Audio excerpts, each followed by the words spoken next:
Dar toks vienas įdomesnis variantas, irgi su verslo liudijimu. Sakykime, išsiperka žmogus verslo liudijimą 051 kodų nuomoja gyvenamosios paskirties būstą ir dar turi vieną verslo liudijimą ir vykdo kažkokią tai veiklą. Iš būsto nuomos jisai gauna kokius 25 000 eurų ir iš savo veiklos jisai gauna apie 40 000 eurų. Klausimas yra toks, tai ar sudėjus šitas pajamas, kas virš 50 000 bus apmokestinama kaip individuali veikla pagal pažymą? Tai ne, kadangi nekilnojamojo turto nuoma nekilnojamojo turto nuomos pajamos nebus pridedamos prie ekonominės veiklos pajamų.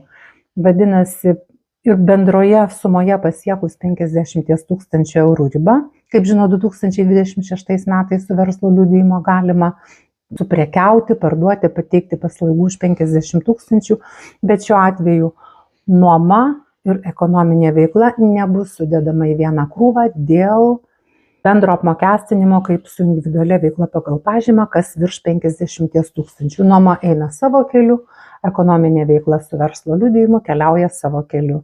Tai pelningo verslo ir protingų sprendimų.